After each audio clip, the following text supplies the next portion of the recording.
Hello mga manay! Good morning, good morning, good morning sa inyong lahat. Kamusta kayo dyan? Sana ay nasa mabuti kayong kalagayan. So ngayong umaga mga manay ay magsasampay ako ngayon ng labahin mga manay yung iniwan natin galing sa pagligo ng dagat. Ay nakabugkot ako ngayon mga manay kasi na ay yung buhok ko nasira ba, yung kagkag siya. So kailangan magbugkot tayo na parang lalaki ako ngayon. So ayan mga manay, sinimulan ko na kanina. Tapos naisipan kong mag-vlog na lang muna para madami tayong ma-upload araw-araw mga manay. So ganyan talaga mga manay. Araw-araw na ako mag-upload mga manay kasi matindi yung pangangailangan natin. So ganyan mga manay. At kailangan magsipag tayo mga manay kasi wala tayong ibang inaasahan kundi yung sarili lang natin. At saka mga manay, nasimulan ko na itong pagbablog. So kailangan talagang i-career ko na mga manay. Dito ako naglalagay pa muna mga manay kasi yung mga panty, nilalagay ko dyan. So, ganyan talaga mag-initiative tayo ba. Kailangan talaga magsipag ako nitong pagbablog mga manay. Kasi sinimulan ko na at saka sayang naman din mga manay. So, thank you so much pa din sa mga nag-support. Kahit paano may nag-review na sa vlog ko mga manay. Thank you so much talaga sa inyo. Ina-appreciate ko yung mga subscribe sa aking YouTube channel. Thank you so much. So, ayan. Ito mga manay, itong hanger, ilalagay ko din sa taas. At saka, itong mga pantalon. Yan mga manay, isa-isahin ko talaga itong mga manay. Para, maugas siya ba. Hindi ko na ito dryer mga manay kasi sayangan ako sa kuryente ba. Mainit naman yung panahon. Kaya hindi ko na siya panahon. Sayang naman yung kuryente at saka mainit yung panahon. So, okay lang. Ang hindi i-dryer kasi mainit naman. Madali lang siyang matuyo ba. Ito yung gawain. Pag inaka na talaga, hindi talaga araw-araw magawain sa bahay, hindi mawala ang mga gawain. Saka may trabaho pa kay ate, tapos nag-vlog talagang double time tayo mga manay, huwag tayong paluya-luya sa mga ginagawa ko to kasi nga dami tayong nagyari at saka hindi naman ako umaasa sa iba. Meron na lang kung may kusang magbibigay o kaya diba? Okay lang yan kasi blessing naman yung dumadating. Yung mga ito din mga manay, dito ko ilalagay yung mga damit. Ayan mga manay, mga damit ng mga nipilis dyan ko sinasampay sa maliliit na mga damit. Ayan yung manok ni Saldimo. Na yan mga manay, nakakain na yan sila. Kaya tapusin ko na itong mga manay kasi magsasamba pa ako ngayon kasi Webes out, linggo kasi ngayon mga manay. So kailangan pagkatapos ito ay kakain. Pagkatapos nito mga manay, kakain ako, tapos magbihis, ganyan lang ang routine natin araw-araw mga manay. Kasi ganyan naman talaga ang ingay ng mga manok mga manay. So palungin ko na lang muna itong camera ko at tapusin ko itong pagsampay kasi mga manay, hindi naman tayo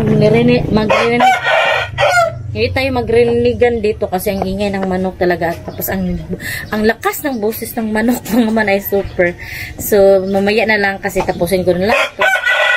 So hello mga manay, dito ako ngayon sa kwarto kasi nabihis ako mga manay kasi nasamba kami ngayon. Maglagay tayo nito ng cream. Mga manay, pasensya na kayo sa manok namin, sobrang ingay ba. Malapit lang kasi yung manok dito sa bintana ko mga manay, dito sa kwarto namin. Kaya sumasapaw yung boses niya, ang lakas talaga. Ang dami sa akin mga manay, nag-PPM ba kung andito ba daw si Ate Aileen nung paglibing ng kanyang kapatid. Sa totoo lang mga manay, sasagutin ko na kayo. Sa totoo, wala na talaga siya dito. Ando na talaga siya sa Finland. Yan ang totoo mga manay ba. Bahala. Sagutin ko na. Magsagot talaga ako mga manay kasi ang daming nag-PPM sa akin, ang daming nag-chat-chat at saka si Ate Ellen hindi naman yung nag-PPM sa akin, hindi naman yung nag-chat-chat. Kaya isasabi ko na lang sa inyo, diba? Ano mang mawawala sa akin kung isabi ko sa inyo. Ganun lang din naman, malalaman nyo naman din. Diba? Tapos sa mga nagsasabi na respeto na nagrespeto naman ako, kaso lang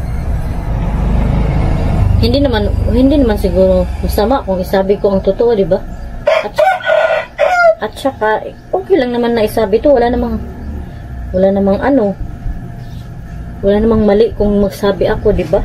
Anong kailangan na itago? Ang totohanan ay mabubulgar din naman. Bakit naman ako hindi magsabi? At saka madaming nagtatanong. Yung mga manay, naglagay ako ng sunscreen, ayan. Hindi naman ako pinagbawalan na hindi magsabi. Karapatan ko din naman magsabi ng totoo. Kaya ayun, diba? Kaya lang naman. At saka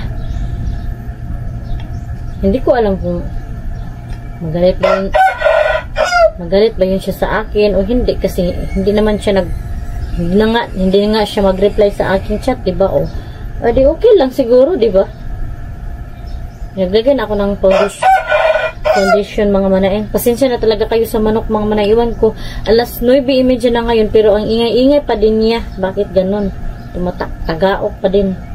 Kasi dapat alas 4 or alas 5 pa yun ang tagaok. Alas 10 kasi yung pagsamba namin mga manay. Kaya ayun mga manay, alas 10 kasi. So pwede mga 9:45 pwede na kami punta doon sa church. So ganyan lang ako maglagay ng mukha ko mga manay, simple lang. So dito pala tayo sa kwarto ko mga manay. Pasensya na kayo, ganito yung mukha ng kwarto ko mga manay, kasi sira-sira na tong kwarto ko mga manay. Yung kisame naputukan na anuhan kami ng matutuluan ng tubig kapag umuulan mga manay.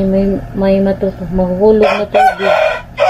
Talagang sira na talaga. Sige lang, someday pohon mga manay. Pero plano namin mga manay, mag-loan kami ni Mr. Kasi wala naman kaming malaking pera mga manay para mayroong debit sa bahay namin. Mag-loan na lang kasi may loan na. May matatapos na kasi na loan. May matatapos na loan ba? Kaya mag-loan ulit kami. Pasensya na talaga kayo mga manay sa manok mga manay. Ang ingay-ingay talaga. Nakasabay din siya sa ingay ko. Iwan ko, ganyan talaga siya. Pag hindi ako nagsasalita, hindi din siya magsasalita mga manay.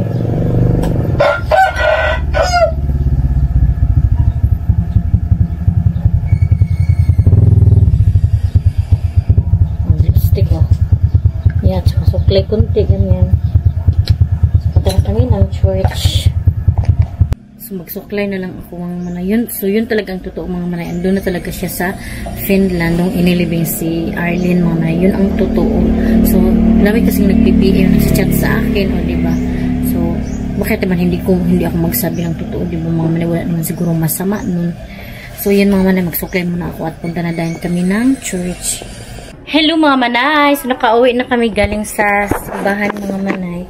At itong white shoes ko mga manay, ilagay ko dito muna. Hindi ko pala nalagay sa yun ang daming mga nakakalat dito. Itong white shoes ko mga manay, itong pang-jutit ko ay ilagay ko dito mga manay para hindi siya maabugan. Kasi dito sa bahay namin maabog ba kahit nagbawalik ka naglilinis. Hindi talaga malikayan yung mga abog mga manay.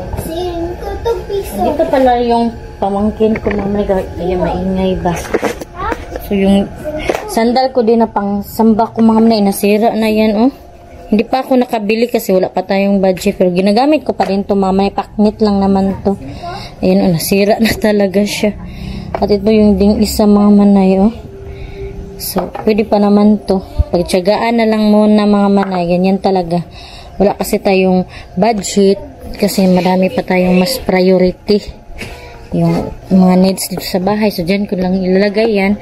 At maghugas ako ng pinggan mga manay, kasi before ako umalis hindi ako nakapaghugas. Ako yung maghugas ngayon kasi si Ate Piana yung mag-assign na magluto. At nagkain pala kami ng saging. Ayan, hindi pa siya nalata na yung saging mga manay. Ayan oh. Yung iba hindi pa nakain. So itatapon na lang yan, ipunta na lang yan sa mga pato mga manay. At maghuhugas na tayo ng pinggan. Ayan, ang dami kong hugasin. Hugas muna ako mga manay, kasi mga manay, pag hindi tayo ito ihukin, walang magagawa. Yung ibang maglilihok dito kundi ako lang ba. Meron naman sa Ate Piana, pero sa Ate Piana kasi magluto, ganun. So, ano kami, hati-hati kami ng gawaing bahay ba.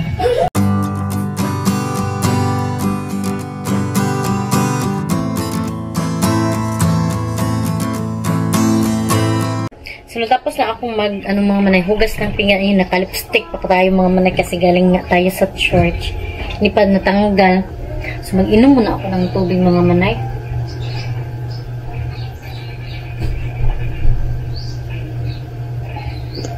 Maglinis din ako ng bahay mga manay. Kasi ayan din si Pilis at si Gabriel. Si Gabriel yung pamangkin ng aking Mr. mga manay, anak ng kanyang kapatid mga manay. At maglinis ako ngayon dito. Dito pa din yung tulugan mga manay kasi hindi ko to super Tagalog hipuson ka. Hindi ko to ligpitin mga manay kasi maghiga si Pilis, kami din maghiga. Kasi sa kwarto napakainit mga manay, kaya dyan lang muna yan kasi dyan kami mag-rest. At saka yung mga namin, mga medyas, at saka mga panty, ayan pa mga manay, hipusin ko pa to kasi ako, tupi dito mama, hindi ko na lagay sa kwarto. Hindi ko nalagay sa kwarto mga manay. So ako ngayon walis. Siguro mga manay, dito ko na lang muna i-end ang aking vlog. Thank you so much sa mga nanood. Sa mga hindi pa nakasubscribe, please subscribe my YouTube channel and click the notification bell para updated din kayo sa aking next video. Kasi mga manay, maglinis pa ako dito. Hindi ko na lang kayo ipapakita kasi ganun din naman mga manay, diba? So see you in my next vlog mga manay. Bye bye and God bless. Ingat po kayo parati.